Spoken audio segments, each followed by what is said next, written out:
Hello all, myself Balaji S. I am a mechanical engineering graduate. I have completed my mechanical engineering in Bangalore and I have worked in Volvo in the relevant field, and recently I quit my job in January to pursue my masters in aerospace engineering in St. Louis University in USA. So on 14th August, I started my journey to go into USA. So when I reached the Atlanta airport, where the port of entry is immigration check, so when I went there, they started asking me some basic questions like the normal procedure of immigration, and then randomly they took my phone and they said that they have the right to check all my documents, all my laptop, phone, anything. So I like okay, and I granted my phone, and they started accusing me of random things, telling that you have gone through a consultancy and they've prepared you for a visa interview, which is against the immigration law. But I said, if that is the case, why is the questions and all or any sort of information available on other platforms like YouTube, Google, Quora?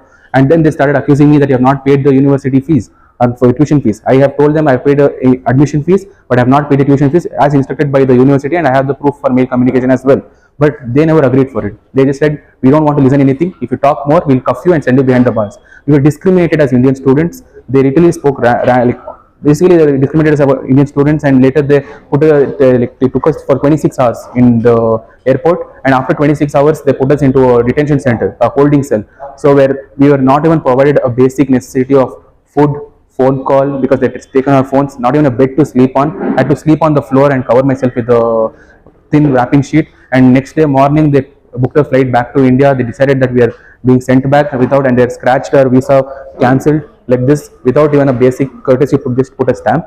And then they sent us back to India. And when I came back to India, we got to know that they have not even provided us a document supporting why we have sent us back. And later, because the US had not provided us any document as to why we were sent back, what is the reason, the Indian government were forced to put a deportation stamp. So that is like such a black mark on my profile. I am not a deportee. I have never entered USA. I was in a no man's land. But they put us in. They put us as a deportee. Because of that, it is recorded in the Indian government that I am deported from US. I cannot go to any other country for studies. Get a work job is also difficult in an MNC company because they asked for this one. So all of this has caused a lot of problem on us. Loss of money. I sold my bike. My house is in a mortgage. Because of my was taken a loan. So all of this is a huge problem. As an Indian student, I am requesting only the people or the higher officials like Mr. Shankar sir, who is a foreign exchange minister, or our Honorable Prime Minister Narendra Modi, who can help us and get our justice. Because as Indian students, we just went there to study and not to work. Hi all, my name is Manisha. I'm a BE mechanical graduate and I have planned to do my masters in St. Louis University in mechanical industry with 2 years of work experience. And I went to USA August 13th, and I reached Atlanta where the immigration was there, and they asked me the basic questions like why have you come here, what is the purpose of visit, and why this university. I told them everything with respect to why I have come there and all. And then they were like, no, you have not come here to study, you have come here to work and stuff like that. They started putting false accusations that we are frauds. We have taken trainings from consultancy to finish our visa, and also with that. And then later they put this on my visa saying that I'm a student with, no, I'm not a student, I've come here to work, but I have all documents to prove myself that I'm a student. So with respect to that, I even pleaded them, I begged, I went on my knees, I literally went on my knees, I started pleading them like this. So please try to listen to me, and you can understand. If I tell you entire thing, at least then you will understand what kind of risk we have taken to come till here, what all sacrifices we have done to come till here. But then they were like, no, we will not take any other actions. If you talk more, we'll cuff you and put you behind the bars. And yet they did us. They put us in the cell and then give us a very, they treated us very bad. They had given us no food. We had no food for 24, 26 hours.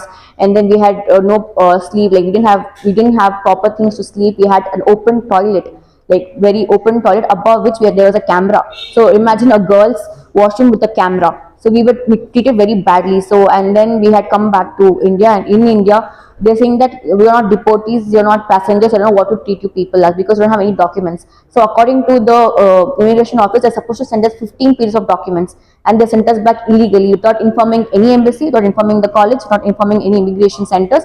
They just put this thing and sent us back without no documents. So in India, they had to put a stamp saying that we are deported.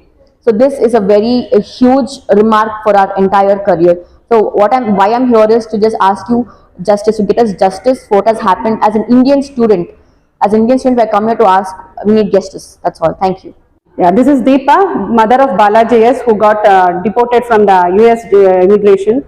Just I am going to request Mr. Modi sir, Jaishankar sir and other immigration officers and the US Embassy that my son is not guilty. He is a very genuine member, student there. Please, whatever that happened to him, it's not worth for, he deserved that. Please check his documents and give us a proper justice for this, because he is not a guilty person there. So this is a humble request from a common person to the higher level.